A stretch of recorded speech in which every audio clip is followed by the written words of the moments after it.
Hello students, स्वागत है आप सभी का आपके अपने YouTube channel ITI foundation classes में। तो गाइस, आज की इस वीडियो में मैं डिस्कस करूंगा आईटीआई फर्स्ट ईयर का इलेक्ट्रीशियन ट्रेड वाले स्टूडेंट्स के लिए डेमो एग्ज़ाम पेपर सेकंड। और गाइस, ये मेरा वादा है आप सभी से, अगर आप लोग आईटीआई के मेन या बेक एग्ज़ाम देने वाले हैं तो इलेक्ट्रीशियन ट्रेड फर्स्ट ईयर के लिए आज का ये डेमो एग्ज़ाम पेपर बहुत ही ज़्यादा इम्पोर्टेंट रहने वाला है। इसी डेमो एग्ज़ाम पेपर में से बहुत से ऐसे क्वेश्चंस होंगे जो डायरेक्टली आपको आपके आईटी मेन एग्ज़ाम के पेपर में देखने को मिलेंगे। तो दोस्तों, बिना वक्त बर्बाद किए हम लोग स्टार्ट करते हैं। तो फर्स्ट क्वेश्चन है, ज्या एसी के लिए फॉर्म फैक्टर क्या है। तो गाइस, ज्या मतलब यहाँ पे साइनोसॉइडल एसी जो है, मतलब एक तरीके से एसी करंट जो है उसके लिए यहाँ पे फॉर्म फैक्टर हमसे पूछा गया है। आप सभी को पता होगा फॉर्म फैक्टर का मान होता है 1.11 और पीक फैक्टर जो होता है उसका मान होता है 1.414। ये तो होता है पीक फैक्टर और ये होता है फॉर्म फैक्टर। तो यहाँ पे फॉर्म फैक्टर का मान पूछा है इसने, तो राइट आंसर हो जाएगा ऑप्शन डी। ठीक है, बढ़ते हैं स्टूडेंट्स नेक्स्ट क्वेश्चन की ओर। नेक्स्ट क्वेश्चन है आप लोगों का, उपकरण अर्थिंग की तुलना में सिस्टम अर्थिंग अलग क्यों है। तो दोस्तों, मैं आप सभी को बताना चाहूँगा कि उपकरण अर्थिंग की तुलना में जो सिस्टम अर्थिंग है, सिस्टम अर्थिंग जो है एक बड़े लेवल पे की जाती है और उपकरण अर्थिंग जो है पर्टिकुलर एक सिंपल उपकरण की अर्थिंग को इंडिकेट करती है।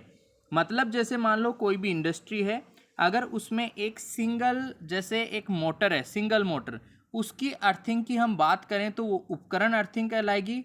और यदि उस इंडस्ट्री में पूरी एक जैसे मान लो लैब है, कोई वर्कशॉप है, उस पूरी वर्कशॉप की अर्थिंग की अगर हम बात करें तो उसे हम बोलेंगे सिस्टम अर्थिंग। तो सिस्टम अर्थिंग जो है वो अलग क्यों है। तो गाइज, इसका राइट आंसर हो जाएगा यह धारावाहक चालकों से संबंधित है, धारावाहक चालकों से संबंधित। क्योंकि सिस्टम अर्थिंग में क्या होगा, बहुत सारे मोटर्स होंगी या बहुत सारे इक्विपमेंट्स होंगे, बहुत सारे उपकरण होंगे जिनकी एक साथ अर्थिंग करके कहीं ना कहीं पे जो है अर्थिंग इलेक्ट्रोड से कनेक्ट किया जाएगा। ठीक है, तो ये जो अर्थिंग है सिस्टम अर्थिंग, यह धारावाहक चालकों से संबंधित होती है। ये एक अलग चीज़ होती है जो कि उपकरण अर्थिंग से इसे अलग बनाती है, इसीलिए इसका राइट आंसर हो जाएगा ऑप्शन सी। गाइस, बढ़ते हैं नेक्स्ट क्वेश्चन की ओर। पृथ्वी प्रतिरोध परीक्षक किस सिद्धांत पर काम करता है। बहुत ही बढ़िया क्वेश्चन है guys. Which principle of earth resistance tester, अपनी जो अर्थ है, सॉयल जो मिट्टी है, उसका रेजिस्टेंस हम कैलकुलेट करते हैं तो वो कौन से प्रिंसिपल पे, कौन से सिद्धांत पे काम करता है। तो गाइस, उसे हम बोलते हैं विभवपात विधि, फॉल ऑफ पोटेंशियल मेथड। ठीक है, याद रखिएगा, थोड़ा सा अच्छे लेवल का क्वेश्चन है ये। फॉल ऑफ पोटेंशियल मेथड जो है उसे हम कहा जाता है अर्थ रेजिस्टेंस के मेजरमेंट के लिए फॉल ऑफ पोटेंशियल मेथड हम जो है इम्प्लीमेंट करते हैं, फॉल ऑफ पोटेंशियल मेथड का हम इस्तेमाल करते हैं। नेक्स्ट है, व्हीटस्टोन ब्रिज में गैल्वेनोमीटर के माध्यम में किस स्थिति में कोई करंट प्रवाहित नहीं होता। तो यार, ये तो देखो यार, सिंपल सा क्वेश्चन है।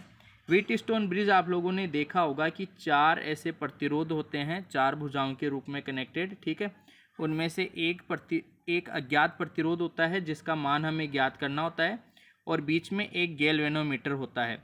जब यह संतुलन की अवस्था में होता है तो इस गैल्वेनोमीटर में से शून्य धारा प्रवाहित होती है। कितनी धारा? शून्य धारा इस गैल्वेनोमीटर में से। ठीक है, तो यहाँ पे बोला है कि किस स्थिति में करंट प्रवाहित नहीं होता। मैंने कहा संतुलन की अवस्था में। कौन सी अवस्था बोलते हैं उसको? बैलेंस कंडीशन बोलते हैं, संतुलन की अवस्था। ठीक है, तो राइट आंसर हो जाएगा ऑप्शन ए। इसके अलावा गाइज, मैं आपको बताना चाहूँगा कि संतुलन की अवस्था में ये वाला जो पॉइंट है और ये वाला पॉइंट, गैल्वेनोमीटर के दोनों सिरों पर विभव का मान जो है वो समान होता है। मतलब दोनों सिरों पर विभवांतर जो है वो शून्य होता है।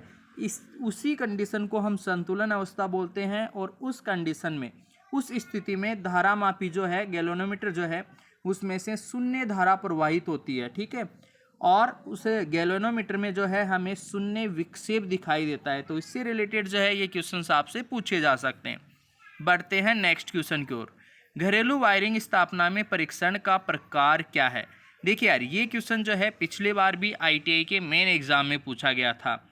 ये घरेलू वायरिंग है और इसमें जो है परीक्षण किया जा रहा है। इस परीक्षण का नाम क्या है? तो गाइस इसको जो है हम बोलते हैं पोलैरिटी टेस्ट। इसे हम क्या कहते हैं? Polarity test. ठीक है, तो राइट आंसर हो जाएगा इसका ऑप्शन सी, ध्रुवता जांच। ठीक है, नेक्स्ट क्वेश्चन, पावर ट्रांसफॉर्मर में भाग का नाम क्या है? यार देखो ये जो बना हुआ है ना, ये इसको बोलते हैं बुकोल्स रिले। ठीक है, क्या बोलते हैं? Buchholz relay. और ये ट्रांसफॉर्मर के सभी आंतरिक भागों से सुरक्षा प्रदान करती है। ठीक है, लगी कहाँ होती है? ट्रांसफॉर्मर का एक मुख्य टैंक होता है और एक यहाँ पे होता है कंजर्वेटर टैंक। दोनों टैंक को जोड़ने वाला ये जो पाइप है, इस पाइप के ऊपर यहीं पे जो है बुकोल्स रिले लगी रहती है। ठीक है, यहाँ पे ब्रीदर लगा होता है जिसे हम श्वासक भी कहते हैं, ब्रीदर। इसके अंदर सिलिका जेल भरा होता है और सिलिका जेल वायु की नमी को सोखकर शुष्क वायु जो है यहाँ अंदर भेजता है। ठीक है, ये जो कंजर्वेटर टैंक है, संरक्षक जिसे हम कहते हैं, ये इस ऑयल के तल के फैलाव के लिए जो है यहाँ पे जगह प्रदान करता है। और ये मुख्य ट्रांसफॉर्मर टैंक होता है जिसके अंदर जो है ट्रांसफॉर्मर कुंडलन होती है। ठीक है, ट्रांसफॉर्मर कोर के साथ ट्रांसफॉर्मर कुंडल रखी जाती है और तेल से ये भरा रहता है। यहाँ पे जो है ये बुकोल्स रिले लगी होती है और ये बुकोल्स रिले का यहाँ पे डायग्राम जो है बना हुआ है। बुकोल्स रिले क्या करती है? ट्रांसफॉर्मर के मुख्य टैंक के अंदर, मतलब ट्रांसफॉर्मर के अंदर जितने भी आंतरिक दोष आते हैं उससे सुरक्षा प्रदान करती है यहाँ पे लगी हुई बुकोल्स रिले। तो इसका राइट आंसर जो है बुकोल्स रिले आएगा। और बुकोल्स रिले ये दिखने में ऐसी होती है। ठीक है, इसमें मरकरी स्विच लगे होते हैं, मरकरी स्विच, मरकरी या पारा स्विच। ठीक है, तो इस तरीके से जो है ये क्वेश्चन इससे आसपास के ट्रांसफॉर्मर के आसपास के जो रिलेटेड क्वेश्चन है वो आपसे पूछे जा सकते हैं। बढ़ते हैं स्टूडेंट्स नेक्स्ट क्वेश्चन की ओर। खाना पकाने की सीमा में किस हीटिंग तत्व का उपयोग किया जाता है? तो यार देखो यार, खाना पकाना हो या फिर विद्युत प्रेस हो या फिर पानी गर्म करना हो, जो हीटिंग तत्व होता है, हीटिंग एलिमेंट जो होता है वो नाइक्रोम का बना होता है। किसका बना होता है गाइस? नाइक्रोम का बना होता है। राइट आंसर हो जाएगा ऑप्शन ए। बढ़ते हैं दोस्तों नेक्स्ट क्वेश्चन की ओर। BIS के अनुसार, BIS की फुल फॉर्म भी आपसे पूछी जा सकती है, ब्यूरो ऑफ इंडियन स्टैंडर्ड। ठीक है, bureau of Indian standard. BIS के अनुसार कठोर कंड्यूट पर थ्रेड की लंबाई क्या होती है? तो दोस्तों इसका राइट आंसर जो है वो होता है 11 mm से 27 mm तक। ठीक है, 11 mm से 27 mm तक। सब ऑप्शन में दो दो बार लिखे हुए हैं, दो दो बार इसलिए लिखे हुए हैं, एक इंग्लिश का और एक हिंदी के लिए। ठीक है, तो आप लोग जो है यहाँ पे देखकर कंफ्यूज मत होना, दो बार इसलिए लिखा हुआ है ताकि एक हिंदी का जो है पोर्शन और एक इंग्लिश का। ठीक है, पहले इंग्लिश का रहता है फिर बाद में हिंदी का रहता है। ठीक है, तो यहाँ पे इसका राइट आंसर हो जाएगा 11 mm से 27 mm। बढ़ते हैं दोस्तों नेक्स्ट क्वेश्चन की ओर। सिस्टम अर्थिंग कहाँ किया जाता है? देखो अभी थोड़ी देर पहले क्वेश्चन आया था, सिस्टम अर्थिंग कहाँ करते हैं? तो मैंने आपको कहा था जहाँ पे कोई बड़ी इंडस्ट्री हो, कोई बड़ा उद्योग हो, ठीक है, वहाँ पे किया जाता है। तो यार देखो फर्स्ट ऑप्शन है विद्युत लेपन स्थापना, तो इलेक्ट्रोप्लेटिंग तो एक छोटी सी इक्विपमेंट होगा। ठीक है, यहाँ पे तो करेंगे नहीं। जनरेटिंग स्टेशन, जनरेटिंग स्टेशन मतलब जहाँ पे बिजली पैदा होती है और एक बड़ा सा प्लांट होता है। ठीक है, तो बड़ा सा प्लांट, ये इसका राइट आंसर हो जाएगा। नेक्स्ट देखो छोटी औद्योगिक स्थापना, इसमें भी नहीं होगी और घरेलू वायरिंग में भी नहीं होता। ठीक है, सिस्टम वायरिंग जो है बड़ा कोई प्लांट हो, बड़ी कोई इंडस्ट्री हो, बड़ा कोई जैसे जनरेटिंग स्टेशन हो, वहाँ पे किया जाता है। राइट आंसर हो गया ऑप्शन बी। बढ़ते हैं दोस्तों नेक्स्ट क्वेश्चन की ओर। परावर्तक का नाम क्या है? ये जो परावर्तक है इसका नाम क्या है? तो ये तो यार इजी सा है। देखो डायग्राम जो है इसको, इसके आकार को देख के आप लोग बता सकते हो, लेकिन आप लोगों को थोड़ा सा ना गणित का नॉलेज भी होना चाहिए। ये जो ऐसी आकृति है ना, इसको पैराबोलिक बोलते हैं। क्या बोलते हैं? पैराबोलिक, परवलयाकार। तो इसीलिए इसका राइट आंसर हो गया ऑप्शन डी। ठीक है, ऑप्शन डी इसका राइट आंसर हो गया। बैटरी आवश्यक में फाइन सेलेक्टर स्विच का कार्य क्या है? यार फाइन सेलेक्टर स्विच, देखो नाम से ही पता चल रहा है फाइन सेलेक्टर, सेलेक्ट मतलब सेलेक्ट करना। ठीक है, तो ये क्या करता है? धारा रेटिंग का चुनाव करता है, धारा रेटिंग का सिलेक्शन करता है। बैटरी आवेशन, अब बैटरी चार्जिंग में करंट रेटिंग जो है ना वो इम्पोर्टेंट होती है। ठीक है, इसीलिए करंट रेटिंग जो है वो न तो ज़्यादा नहीं होनी चाहिए। ठीक है, कम जो है वो एक ट्रिकल चार्जिंग आप लोगों ने पढ़ा होगा, वहाँ पे कम हो सकती है लेकिन ज़्यादा नहीं होनी चाहिए। तो ज़्यादा नहीं होनी चाहिए, मतलब उसको चयन किया जाएगी कि वो लिमिटेड एक निश्चित सीमा में रहे। तो निश्चित सीमा में रहे उसके लिए जो है धारा रेटिंग का चुनाव किया जाता है सेलेक्टर स्विच के द्वारा। राइट आंसर हो गया दोस्तों ऑप्शन ए। बढ़ते हैं नेक्स्ट क्वेश्चन की ओर। लैंप का नाम क्या है? इस लैंप का नाम क्या है? तो यार ये तो देखो देखने से ही पता चल रहा है कि इस लैंप का नाम क्या है। मरकरी आर्गन टाइप जो है ये लैंप है HP high pressure mercury vapour lamp. ठीक है, mercury argon type, mercury argon type जो है ये high pressure mercury vapour, HPMW का फुल फॉर्म होता है high pressure mercury vapour lamp, आगे लिखा हुआ है। ठीक है, तो इसका राइट आंसर हो जाएगा ऑप्शन डी। बढ़ते हैं दोस्तों नेक्स्ट क्वेश्चन की ओर। How the conduit pipes are specified? Conduit pipes जो है वो किस तरीके से स्पेसिफाइड होते हैं? कंड्यूट पाइप्स का मतलब होता है जो भी आजकल जैसे वायरिंग की जाती है, तो वायरिंग करने के लिए कंड्यूट पाइप का यूज़ करते हैं। कंड्यूट पाइप को दीवार के अंदर भी स्थापित कर सकते हैं और दीवार के ऊपर भी, सरफेस पर भी स्थापित कर सकते हैं। तो जो पाइप है, अब PVC कंड्यूट होते हैं या फिर आयरन कंड्यूट भी काम में ले सकते हैं। ठीक है, GI आयरन टाइप के जो है पाइप वो भी यूज कर लेते हैं, या फिर मैक्सिमम जो है PVC पॉलीविनाइल क्लोराइड वाले जो PVC कंड्यूट पाइप्स हैं वो हम जनरली यूज़ करते हैं। ठीक है, तो वो स्पेसिफाइड होते हैं बाहरी व्यास मिमी में, आउटर डायमीटर इन mm में। आउटर डायमीटर जो है उनका स्पेसिफाइड मतलब परिभाषित किया जाता है। नेक्स्ट क्वेश्चन देखो, घरेलू वायरिंग स्थापना में अनुमत रिसाव करंट क्या है? तो घरेलू वायरिंग स्थापना में अनुमत जो करंट है वो है गाइस, राइट आंसर आ जाएगा इसका 1/5000 multiplied by full load current. Full load current का 1/5000वां भाग। ये क्वेश्चन मोस्ट इंपॉर्टेंट है, कंपटीशन एग्जाम में भी पूछा जाता है। परमिसिबल लीकेज करंट है ना, लीकेज करंट वो देखो बहुत कम होनी चाहिए। ठीक है, बहुत ही कम लीकेज करंट अगर है सिस्टम में तो वो चल जाएगी। तो कम लीकेज कितनी होनी चाहिए? फुल जो ओरिजिनल अपनी लोड करंट है, लोड करंट ओरिजिनल, उसका 1/5000वां हिस्सा, 1/5000वां हिस्सा। तो राइट आंसर हो गया ऑप्शन बी। ठीक है, बढ़ते हैं नेक्स्ट क्वेश्चन की ओर। उपभोक्ता मुख्य बोर्ड में सेवा संयोजन आपूर्ति किस स्थान से जुड़ी होती है? तो यार ये तो आप सभी को पता होगा, एनर्जी मीटर से जुड़ी होती है। उपभोक्ता जो भी जो है उपभोक्ता सेवा संयोजन आपूर्ति जो है वो कहाँ से लेता है? उपभोक्ता कहाँ से लेता है? एनर्जी मीटर से, ऊर्जा मापी से। अपना जो मीटर होता है ना, जो बिजली का बिल निकालता है, उसी को यहाँ पे एनर्जी मीटर बोला है। वहीं से जो है उपभोक्ता का मुख्य बोर्ड जुड़ा होता है, उसके आगे का जो भी चीज़ें हैं वो उपभोक्ता की होती है। ठीक है, तो यहाँ पे राइट आंसर हो गया एनर्जी मीटर। ठीक है, बढ़ते हैं दोस्तों नेक्स्ट क्वेश्चन की ओर। मात्रा उत्पादन और टेनिंग कार्य हेतु कौन सी सोल्डरिंग विधि का प्रयोग करते हैं? तो यार इसको आप लोग याद रखना, डीप सोल्डरिंग काम में लेते हैं। कौन सी सोल्डरिंग? Deep soldering. ठीक है, मात्रा उत्पादन और टिनिंग कार्य के लिए, टिनिंग मतलब एक तरीके से बारीक कार्य हो गया। ठीक है, तो वहाँ पे डीप सोल्डरिंग का हम यूज़ करते हैं। राइट आंसर हो गया ऑप्शन ए। ठीक है, चलो नेक्स्ट देखते हैं। यदि घुमावों के बीच की दूरी बढ़ती है तो प्रेरण का प्रभाव क्या होगा? दूरी अगर बढ़ाएंगे ना, दूरी तो इंक्रीज हो जाएगा, क्योंकि दूरी बढ़ाएंगे, जैसे ये ऐसे मान लो दूरी बढ़ाएंगे तो एक्चुअल में क्या होगा? लंबाई बढ़ेगी। ठीक है, क्या होगा? लंबाई बढ़ेगी। तो लंबाई बढ़ाने पर जो है दोस्तों यहाँ पे देखिए एक फॉर्मूला होता है L, इंडक्टेंस प्रेरकत्व पर क्या प्रभाव पड़ेगा? L इज इक्वल टू आता है μ0n²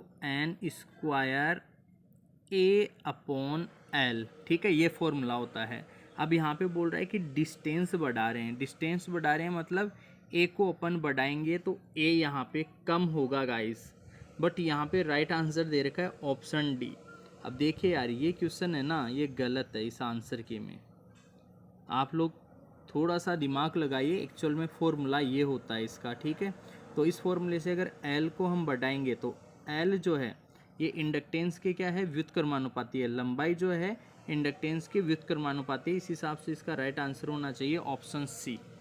तो ये क्वेश्चन गलत है मेरे अकॉर्डिंग, मेरे नॉलेज के अकॉर्डिंग। हाँ, DGT आप ऐसा मत सोचिए कि यार DGT ने आंसर डी दिया है तो DGT का बिल्कुल करेक्ट होगा।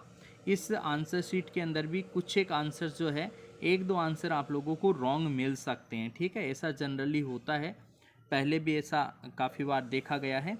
तो इसका राइट आंसर जो है ऑप्शन डी जो है, ऑप्शन सी जो है वो इसका करेक्ट आंसर होगा। बढ़ते हैं स्टूडेंट्स नेक्स्ट क्वेश्चन की ओर। उच्च तन्यता हेतु सिरोपरीय लाइन में कौन सा जोड़ उपयोग किया जाता है? कौन सा जोड़ उपयोग करते हैं गाइस? तो इसका राइट आंसर हो जाएगा ऑप्शन बी, वेस्टर्न यूनियन जोड़। जो उच्च तन्यता वाली सिरोपरी लाइन्स है उसके लिए हम वेस्टर्न यूनियन जोड़ यूज करते हैं। बढ़ते हैं दोस्तों नेक्स्ट क्वेश्चन की ओर। तीन कला सक्रिय शक्ति की गणना करने के लिए, यार देखो तीन कला एक्टिव पावर की बात कर रहा है और लाइन वोल्टेज और लाइन धारा दे रखा है, तो इसका फॉर्मूला होता है √3 VL line voltage multiplied by IL line धारा, कोस और थीटा दे रखा है तो कोस थीटा आ जाएगा, ठीक है। तो राइट आंसर कौन सा हो गया? राइट आंसर हो गया ये रहा, ऑप्शन डी के अंदर ऐसा लिखा हुआ है, ठीक है।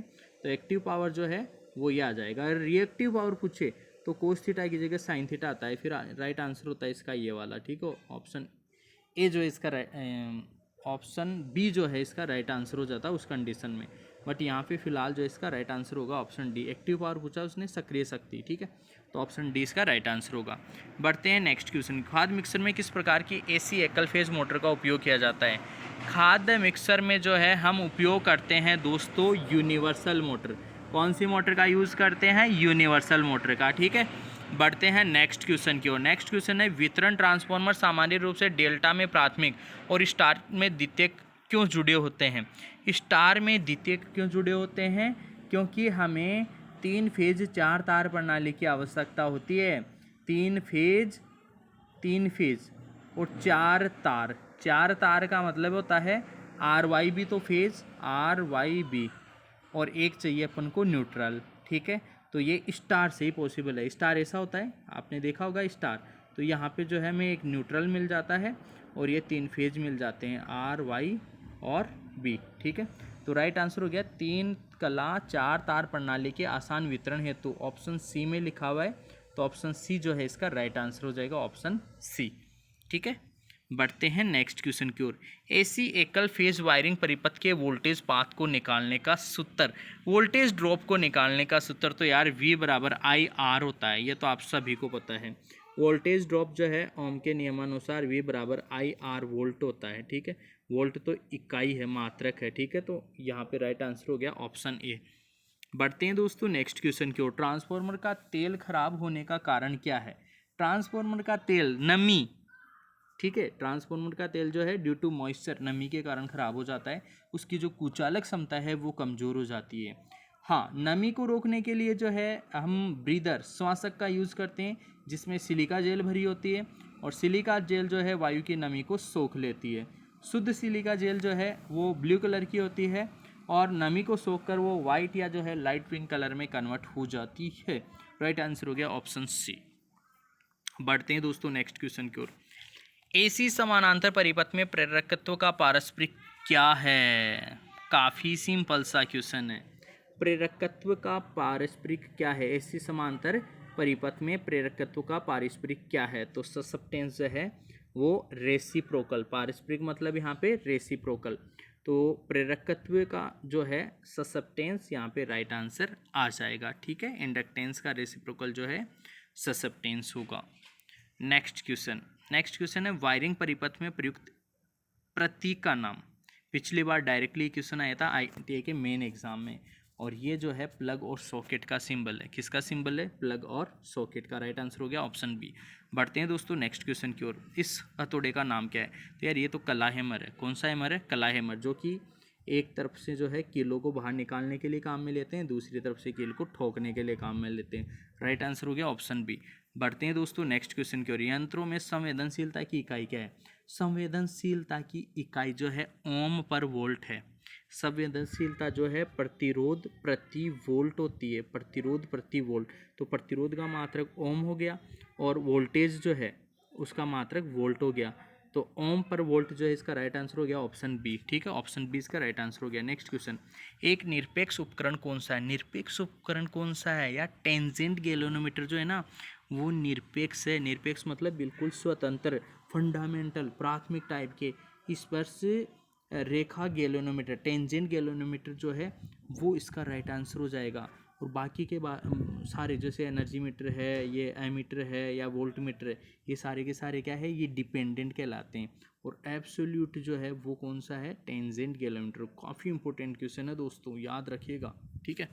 नेक्स्ट क्वेश्चन, 3 प्रतिरोध R1 R2 R3 समांतर में जुड़े हैं, तो कुल प्रतिरोध कैसे निकालेंगे दोस्तों। कुल प्रतिरोध जो है हम ऑप्शन डी से निकालेंगे। डी से कैसे, देखो समझना, आपने देखा होगा कि समांतर में जुड़े हो तो 1/R टोटल बराबर होता है 1/R1 plus 1/R2 plus 1/R3। तो RP चाहिए अपन को, ऐसा नहीं चाहिए 1/RP नहीं चाहिए अपन को, R टोटल या RP बोल दो पैरेलल में, ठीक है, ऐसा चाहिए। तो इस पूरे के पूरे को क्या कर देंगे अपन, बटा में लिख देंगे। कैसे लिख देंगे, बटा में, 1/R1 plus 1/R2 plus 1/R3, ठीक है, ऐसे लिख देंगे। तो राइट आंसर हो गया अपना ऑप्शन डी, ठीक है। नेक्स्ट क्वेश्चन, संट प्रतिरोध सामग्री का नाम क्या है। ये जो संट प्रतिरोध सामग्री है ना, इसका नाम पूछा है गाइस, इसका नाम है मैग्नीन। क्या है, मैग्नीन। काफ़ी अच्छा क्वेश्चन है ये, थोड़ा सा डायरेक्टली इसको तो देख के याद ही रखना भाई, इसका कोई ट्रिक व्रिक नहीं है, ठीक है। ऑप्शन 20 का राइट आंसर होगा। नेक्स्ट क्वेश्चन, इस तार जोड़ का नाम क्या है। ये जो तार है ना, इसका नाम क्या है। यार देखो, ये क्वेश्चन भी पिछली बार आपके ITI के मेन एग्जाम में पूछा गया था। नोटेड टेप जोड़ बोलते हैं इसमें। ऑप्शन सी इसका राइट आंसर है। देखो नोटेड, नोटेड मतलब होता है गांठ जिसमें लगी हुई हो। यहाँ देखो गांठ जैसी सी लगी हुई है ना, इसलिए इसको बोलेंगे नोटेड टेप जोड़। ऑप्शन सी इसका राइट आंसर होगा। बढ़ते हैं दोस्तों नेक्स्ट क्वेश्चन की ओर। पिंसर का उपयोग क्या है। तो पिंसर का तो आप सबको पता होगा भाई, लकड़ी में से पिन और कीले निकालना, उसको हम पिंसर बोलते हैं। लकड़ी में से कीले वगैरह निकालने के लिए जो है, पिन हो या कील हो, उसको निकालने के लिए हम पिंसर का उपयोग करते हैं। राइट आंसर हो गया ऑप्शन जो है ए ही इसका राइट आंसर हो गया। ऑप्शन ए जो है इसका राइट आंसर हो गया, ठीक है। बढ़ते हैं दोस्तों नेक्स्ट क्वेश्चन की ओर। नियॉन लैम्प में विद्युत धारा का प्रभाव क्या कहलाता है। नियॉन लैम्प हो या फिर आप लोगों के जैसे ट्यूबलाइट हो, मरकरी आर्गन लैम्प हो, या मरकरी लैम्प हो, या सोडियम वेपर लैम्प हो, इन सब के अंदर जो है गैस आयनीकरण प्रभाव जो है वर्क करता है, ठीक है। नियॉन लैम्प हो या फिर आप लोगों का ट्यूबलाइट हो, CFL हो, या फिर मरकरी वेपर लैम्प हो, या फिर आप लोगों का सोडियम वेपर लैम्प हो, इन सभी में गैस आयनीकरण, गैस आयनाइजेशन इफेक्ट जो है वो प्रयोग होता है। तो राइट आंसर हो गया ऑप्शन डी। बढ़ते हैं दोस्तों नेक्स्ट क्वेश्चन की ओर। BIS के अनुसार नम्य कार्ड के लिए कॉपर कंडक्टर का न्यूनतम क्रॉस सेक्शन क्या है। ये भी बहुत अच्छा क्वेश्चन है। कॉपर कंडक्टर का जो न्यूनतम क्रॉस सेक्शन, मतलब न्यूनतम जो उसका एरिया है, क्षेत्रफल है, वो होता है 0.5 mm²। राइट आंसर हो जाएगा ऑप्शन सी। इसको डायरेक्टली याद रखना है आपको। BIS के अनुसार नम्य कार्ड के लिए जो है कॉपर कंडक्टर फ्लेक्सिबल कोड के लिए जो है कितना होता है, न्यूनतम 0.5 mm², ठीक है, BIS के अनुसार। BH वक्र में एक्स किसे प्रदर्शित करता है दोस्तों। एक्स जो है यहाँ पे कोएर्सिविटी, निग्राहिता को प्रदर्शित करता है। हिंदी में बोलते हैं निग्राहिता, इंग्लिश में बोलते हैं कोएर्सिविटी। ये वाला जो पोर्शन है ना यहाँ पे, ये वाला, इसको यहाँ पे एक्स से रिप्रेजेंट किया गया है, और ये कोएर्सिविटी होता है निग्राहिता। राइट आंसर हो जाएगा ऑप्शन बी, ठीक है। डिटेल में समझना हो तो आप लोग कमेंट सेक्शन में कमेंट ज़रूर करना, डिटेल में मैं समझा दूंगा आपको। द्रवों में विद्युत धारा प्रवाहित होना कौन सा प्रभाव है। यार ये तो देखो यार, केमिकल, रासायनिक प्रभाव है। कोई भी तरल पदार्थ है, जैसे मान लो बैटरी के इलेक्ट्रोलाइट में विद्युत धारा का प्रभाव होना, क्या सा इफेक्ट है, केमिकल इफेक्ट है। राइट आंसर हो गया ऑप्शन ए। नेक्स्ट क्वेश्चन है दोस्तों, प्योर साइन वेव के फॉर्म फैक्टर का मान कितना होता है। फॉर्म फैक्टर यार देखो, पहले भी क्वेश्चन आया, इसी डेमो एग्जाम पेपर में पहले भी क्वेश्चन आया है। प्योर साइन वेव के लिए जो फॉर्म फैक्टर होता है ना, वो 1.1 होता है, और पीक फैक्टर मैंने बताया 1.414 होता है। फॉर्म फैक्टर होता है 1.11, और पीक फैक्टर है वो होता है 1.414। राइट आंसर हो गया इसका। फॉर्म फैक्टर पूछा 1.11। नेक्स्ट क्वेश्चन है, एकल कला RC समांतर परिपथ में लाइन धारा ज्ञात करने का सूत्र क्या है। लाइन धारा, एकल कला RC परिपथ में लाइन धारा ज्ञात करने के लिए, तो RC परिपथ में गाइस लाइन धारा ज्ञात करने के लिए जो है ये वाला फॉर्मूला आ जाएगा, ठीक है। राइट आंसर हो जाएगा IL। IL का मतलब है लाइन धारा। I R square plus I C square, ठीक है। राइट आंसर हो गया ऑप्शन डी। बढ़ते हैं दोस्तों नेक्स्ट। अब नेक्स्ट जो है देखो यार, थ्योरी के 38 क्वेश्चन हो चुके हैं। थ्योरी के आपके 38 क्वेश्चन हो चुके हैं। 6 क्वेश्चन वर्कशॉप कैलकुलेशन साइंस के, 6 क्वेश्चन ड्राइंग के, फिर आपके 25 क्वेश्चन आएंगे एम्प्लॉयबिलिटी स्किल्स के, ठीक है। तो नेक्स्ट क्वेश्चन है कन्वर्ट डेसिमल इनटू फ्रैक्शन। इस डेसिमल को फ्रैक्शन में बदलना है। बहुत इजी सा है गाइस। आपको लिखना है 659 बटा, पॉइंट की जगह 1 लगाना है, पॉइंट के बाद में जितने डिजिट है, जितने अंक है, उतने जीरो यहाँ पे लगा देना है। 6 अंक है तो 6 जीरो लगा देना है, ठीक है। ये इसका राइट आंसर हो जाएगा। अब कौन सा ऑप्शन सही है? पहला ऑप्शन ही सही है, ठीक है। राइट आंसर हो गया ऑप्शन ए। बढ़ते हैं दोस्तों नेक्स्ट क्वेश्चन की ओर। द्वितीय ऑर्डर लीवर कौन सा है? द्वितीय ऑर्डर लीवर पूछा है, याद रखिएगा, बोतल ओपनर। कौन सा है? बोतल ओपनर। ये क्वेश्चन 100% आप लोगों को मेन एग्जाम में देखने को मिलेगा। बोतल ओपनर जो है वो द्वितीय ऑर्डर लीवर का एक उदाहरण है। नेक्स्ट क्वेश्चन, इकाइयों की प्रणाली दो प्रकार की होती है। एक तो होता है फंडामेंटल और एक होता है डेराइव्ड। जो इकाइयाँ हैं उनकी दो प्रणाली होती है, ठीक है, दो प्रकार की। एक होता है फंडामेंटल, एक होता है डेराइव्ड। फंडामेंटल जो है उसमें 7 मूल मात्रक होते हैं। 7 जो मूल मात्रक है उसमें द्रव्यमान कहा जाता है, ठीक है। इसके अलावा जो है द्रव्यमान, लंबाई कहा जाता है, समय कहा जाता है, करंट कहा जाता है, ठीक है, ज्योति तीव्रता कहा जाता है, ठीक है। इसके अलावा आपका पदार्थ की मात्रा कहा जाता है और इसके अलावा जो है तापमान कहा जाता है। तो ऐसे करके जो है आप लोगों के इसमें 7 मूल मात्रक होते हैं। 7 मूल मात्रक आप लोगों को याद रखना है। इन 7 मूल मात्रक के अलावा बाकी के जो भी मात्रक होते हैं वो डेराइव्ड मात्रक कहलाते हैं, ठीक है। Which is equal to the sine theta. Sine theta किसके बराबर होता है? तो यार ये तो देखो बहुत ईजी सा क्वेश्चन है, ठीक है। साइन थीटा किसके होता है, किसके बराबर होता है? आप लोगों को मैं बताना चाहूँगा, लाल बट्टा कक्का, ऐसा आप लोगों ने पढ़ा होगा, लाल बट्टा कक्का। लेकिन यार हिंदी में तो ऑप्शन लिखे हुए हैं नहीं कि लाल बट्टा कक्का, लंब बट्टे कर्ण, आधार बट्टे कर्ण और लंब बट्टे आधार। साइन जो है, साइन साइन यही होता है, लंब बट्टे कर्ण। साइन होता है लंब बट्टे कर्ण, ठीक है। अब लंब जो है वो होता है अपोजिट साइड और कर्ण होता है, उसको बोलते हैं हाइपोटेनस। तो अपोजिट साइड बटे हाइपोटेनस, तो कौन से ऑप्शन में? अपोजिट साइड बटे हाइपोटेनस, ऑप्शन डी में है, ठीक है। तो राइट आंसर हो गया इसका ऑप्शन डी, ठीक है, अपोजिट साइड बटे हाइपोटेनस। जैसे मान लो ये है, ठीक है, ये थीटा है, तो ये अपोजिट साइड कहलाती है और ये हाइपोटेनस कहलाता है। ऑपोजिट साइड या फिर इसको परपेंडिकुलर भी बोलते हैं या फिर ऑपोजिट साइड, और इन दोनों का रेशियो जो है उसी को साइन थीटा बोलते हैं, साइन थीटा, ठीक है। तो राइट आंसर हो गया ऑप्शन डी, ठीक है। Next question, which is example of first order liver. First order liver का एग्जाम्पल कौन सा है? एक व्हील बेरो या फिर फायर टोंग्स या फिर जो है पेयर ऑफ सीजर्स। ये देखो यार, ये क्वेश्चन जो है ये भी इंपॉर्टेंट है। ये पेयर ऑफ सीजर्स जो है ये फर्स्ट ऑर्डर लीवर का उदाहरण है। सेकंड ऑर्डर लीवर के लिए भी आया था बोतल का ढक्कन खोलना, ठीक है। और फर्स्ट ऑर्डर लीवर के लिए जो है यहाँ पे आया है सीजर, पेयर ऑफ सीजर जो है वो फर्स्ट ऑर्डर लीवर है। राइट आंसर हो गया ऑप्शन सी। नेक्स्ट क्वेश्चन देखो, what is the boiling point of water. Water का बॉइलिंग पॉइंट पूछा है, क्वेथनांग। वाटर का बॉइलिंग पॉइंट, मेल्टिंग पॉइंट होता है 0 डिग्री सेल्सियस और बॉइलिंग पॉइंट होता है दोस्तों 100 डिग्री सेल्सियस। तो राइट आंसर हो जाएगा इसमें ऑप्शन सी। राइट आंसर हो गया ऑप्शन सी। नेक्स्ट क्वेश्चन अपने पास में ड्राइंग का आ गया है दोस्तों। ड्राइंग का फर्स्ट क्वेश्चन है, चित्र में दिए गए उपकरण का नाम बताओ। तो यार ये नाम तो कौन सा है? प्रोटेक्टर है, जिसे हम बोलते हैं चांदा, ठीक है।